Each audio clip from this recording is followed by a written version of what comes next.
Hello, Andrew. Is it the first time you're joining the meeting? It is. Sorry, I was just writing a little chat message to introduce myself. Sorry for being late. Don't worry, all of us are late this morning, so don't worry about it. Here, I can flick on my video here. Hello, how you doing? So can I just do a very quick introduction and then sit quietly back and listen? Sure. We actually have an agenda item for introduction, so feel free to. Fabulous. Yeah, no, my name is Andrew Stringer. I am a PM at Pivotal in the software distribution team and been following along. I'm obviously with Glyn, watching what's happening with CNAB community and CNAB standard, and I'm interested in this topic for the purposes of distributing software. So yeah, no, keen to sort of, we're going to try and join this call a little bit more and explore, what ways, what's happening in the community, what's being discussed.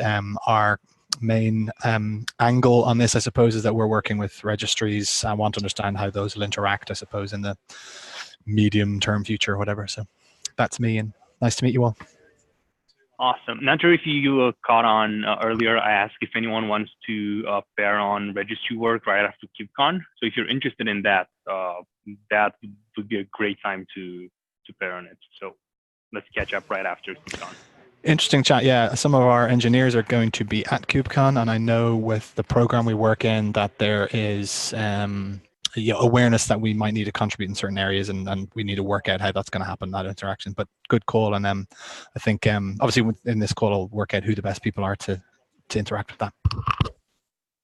Sure, and if anyone else that you know is at KubeCon and they want to chat about anything CNAB, feel free to direct them in Slack or. They're all hooked up for all the various CNAB sessions at KubeCon. I'm not sure if they've reached out to yourself or anyone else who's around there, but they're going to be hunting down many people. Oh goodness! Could you hear my horrible sneezes? Yep, in all its glory. Because thank God I was so muted.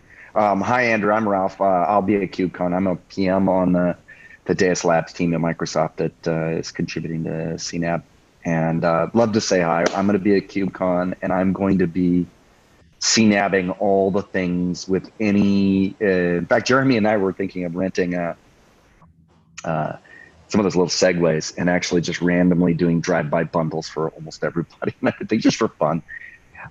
So whether we do that or not, I'd love to meet everybody there. Let's bundle everything, install everything, torture everything. That's going to be a lot of fun.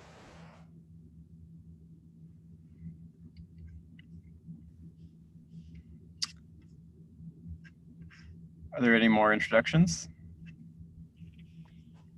I think those were all of them. So feel free to take on the PR, the spec. Okay. Yeah, so I just had kind of a small PR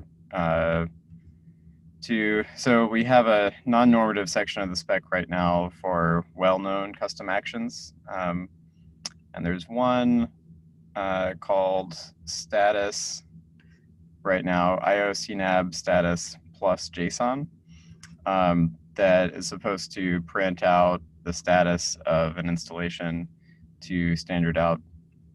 However, that seems a little bit like it's not really taking advantage of what the spec gives us, because there's also an IO-CNAB status custom action. So if we use the outputs part of the spec to output the JSON formatted status to a file, then we can just have a single IO-CNAB status custom action that has an output of type JSON. So that's what the PR does. Yeah, and one review so far. And I see Stilvin commented about us removing something from the spec being considered a breaking change, but the 200 sections where this is defined is not necessarily considered stable. So we are free to make breaking changes there, right? That's in the 200 sections. Yes, and I also wanted to call out that it's not actually really wouldn't be a breaking change for implementations, because any custom action should still be supported. It's just that we would be removing it from the documentation. I don't know of any reason why there would be special behavior for a well-known custom action versus just a regular custom action. I think you're right. The only question is whether there is tooling available that relies on that specific action being there. And I don't think there is right now. I also doubt that, yeah.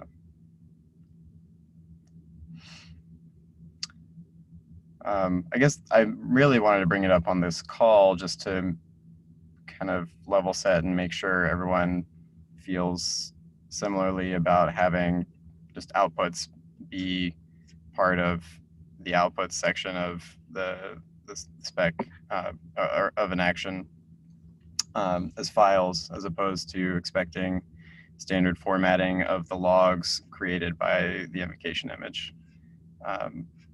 That's kind of been the direction I've been going as I'm using CNAB. Yeah, I think that's reasonable. And Carolyn, I think, has been working on the output spec more than any of us on the call. Carolyn, does that fit the model you had in mind for the outputs? Yeah, this is a much more natural fit. We were never a fan of plus JSON and Porter, so this is great. I'm very happy to see this. Cool. I just gave it my thumbs up. I can't approve it, but yeah, we like it. Thanks. Great. Yeah, so I'll have another look at this today, and yeah, if everyone is on board with it, I think we can go ahead and merge it. All right, I think we can move on.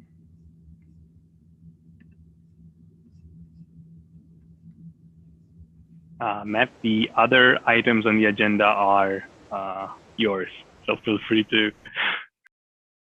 Sorry, I'm late. I was a little overly excited about the Helm release and basically have gotten nothing else done except refreshing the Twitter feed all day. Yeah, so there were two things I wanted to cover. I've started updating. Well, I'll do the Rust one first, and then we can go back to the claims one. I have returned to the libcnab-rust repo and have been trying to get things going on there. Do we have any opposition to the idea that we could actually write a full runtime in Rust? The original plan for that was to just have all of the data structures for bundle.json and claims and things like that parsable, but it looks like there's enough of an implementation of a container runtime in Rust now that we might be able to actually execute bundles. Does anybody object to that as a new goal of that project? No, and additionally, I know Georgie from the Docker app team has been quietly working on a Docker app version. I think he's playing with it, but he has a minimal runtime where at least the invocation images run in Rust. So I think we can do it, and I don't think there's anything necessarily stopping us from building it. Yeah, I think it's a great idea. Would it be possible to split it, or would it be necessary to split it like Duffel and CNAB Go, so that we've got a clear separation between the library and the runtime, or can we manage that in a single repo in Rust? I think the crate system allows us to have 2 crates into the single repo and have sane organization of them. You can use a cargo workspace to have multiple crates. Yeah, so. just the name of the repo, libcnab-rust, kind of implies it's just a library, doesn't it? I think I'd prefer separating them because I really want to create a repo called Ruffle. Yeah, but I can see that one coming.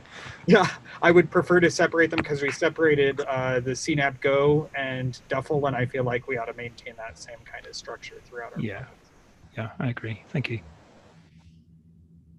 And Ruffle. That's the name of my prototype for this as well.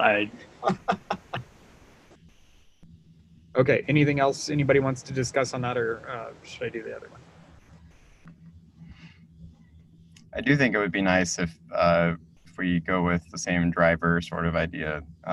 If that just goes ahead and we imported all of that stuff to CNAB Go eventually, so it'd be nice to keep it in one repo, maybe initially as well.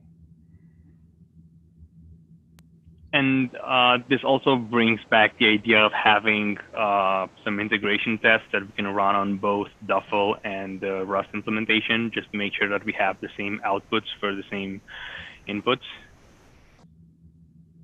Yeah, that's a good idea.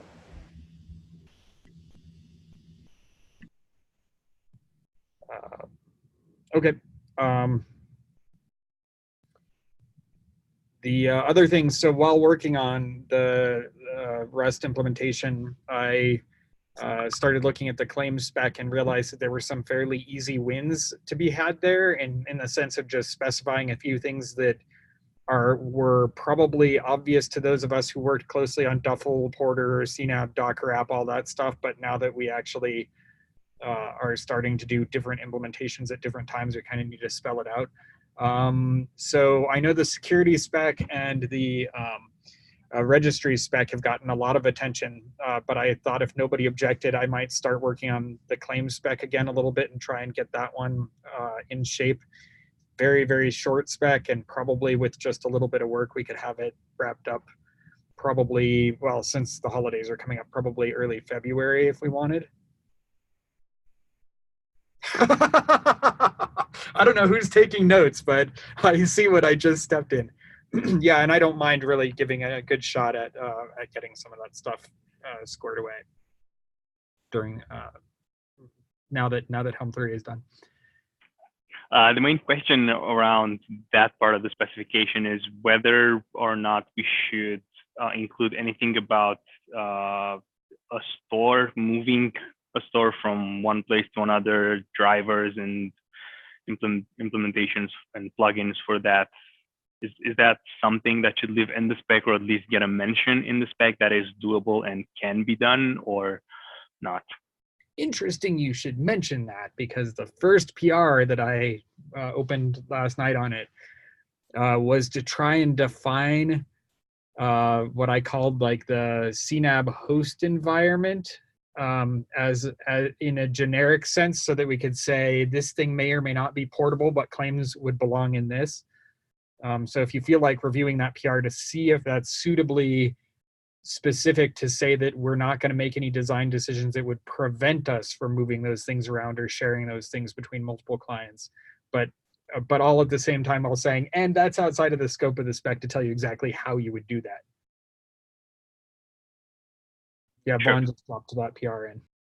I'll say that on the Porter side, at least, this is exactly what I'm working on right now, is to make it so essentially on your local computer, you have like a config file and everything you can kind of take with you from place to place. So I definitely like to work with you on this to make sure that whatever we're doing with Porter doesn't end up drifting really far from the spec. Because it's not just claims, credentials, credential sets, and pretty much anything else that we've been shoving in the home directory.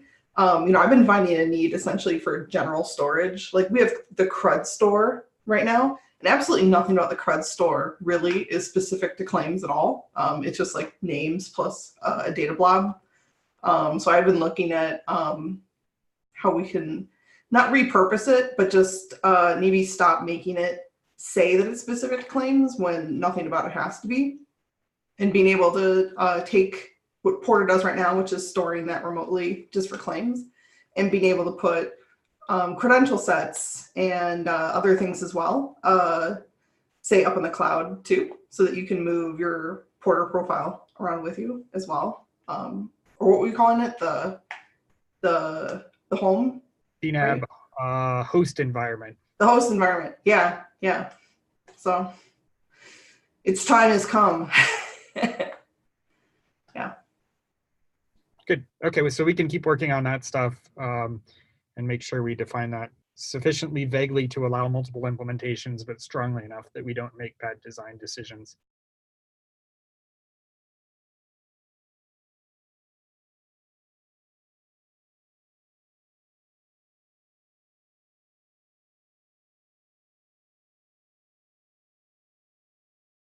That is what I would like as my epitaph, by the way, sufficiently vague.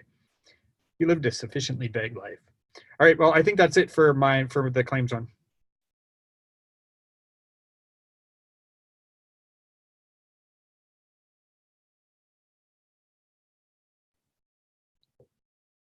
I know I'm late, but did we have any update on either the security or the repository stuff? Because I know you guys have been working on that. We did not. That's a good idea. So on the security side, Tushank and I have been working. Essentially, there are two sides to it. One is the Go implementation that is fairly stable for the tough part. So essentially for validating the integrity of a specific bundle. The only thing that's still a bit in motion on the spec and on the implementation side in Go is defining in a very clear way how to get the public key and root layout for the in-toto metadata. And we think, Tushank and I think we have a fairly decent implementation. Essentially, it's a thing of convention that we cannot really you can impose how people are going to use it. The only thing that we can do is provide some sane recommendations. And that's the biggest thing that we've been working on the spec side. On the implementation side, we started the work on a second implementation of the security spec in Python. We think it should be sufficiently easy, mainly because both reference implementations of Tough and in-toto are in Python. That being said, at least my lack of experience with it has made the things not straightforward, but yeah, it's a work in progress. If you're interested, if you have experience in Python and you want to contribute to a spec implementation, that would be awesome. So I'll share the links. And on the registry side, other than updates on CNAB to OCI that the Docker team has been doing for pushing images, that's the biggest one that we've had in the last couple of weeks. We haven't done other work on specifically on the spec. And it's probably the priority after KubeCon and the weeks after. What would be useful to do for anybody who wants to help on the security spec? Just reading it through at this point? Or is it still on the security spec? Yeah, reviewing. There are 3 or 4 PRs right now. The 300 serious PRs in the CNAB spec are up for review. There are still some minor things that we need to work out, but the gist of it, other than the introduction, which is obviously the hardest one, the rest of them should be reviewable at this point.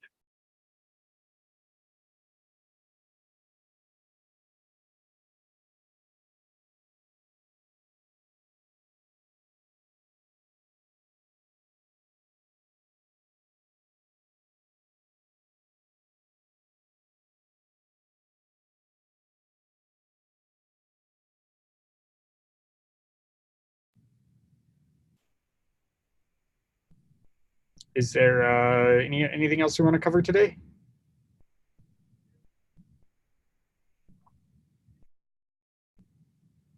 All right. I know a bunch of people are going to be out at KubeCon next week. Are we going to cancel our standing security meetings and stuff like that for next week, or is that still going on? Given that most of us will be at KubeCon, or at least the people surely who are going to meet at the security meeting, I think it's fair to assume that we can cancel it for next week. And then the week after that is U.S. Thanksgiving, and that is the day that this meeting, or that is the day after this meeting next would be held. My thinking was we could still have this meeting, just accepting the fact that the agenda will probably be very short and the attendance will probably be very light. Is that okay with everybody? Yeah, and you should probably not take any major decisions. Quick, it's your chance to ramrod something important through the pipeline. It'll be a lighthearted, lightly attended, lightly agenda'd session. Sounds great. Okay. And yeah, anybody at KubeCon, we can try and organize something in Slack together if we want to get together for lunch one day or something like that, dinner, whatever. But otherwise, I don't think we have anything formal going on. Yeah, we should probably announce in the Slack channel people that are going to attend, and maybe we can organize something before the day of the event. Yes, I think that sounds like a good idea. I'm just laughing because clearly I'm not the person who's good at. The only reason why I bring that up is because I'm not doing it either. Okay, we will make a valiant effort in Slack today to try and get some momentum behind that. All right. Seems like a good note to end on. Thank you all, and we'll see you again in a couple of weeks, sir, at KubeCon. Bye. Yeah, see you. Happy KubeCon.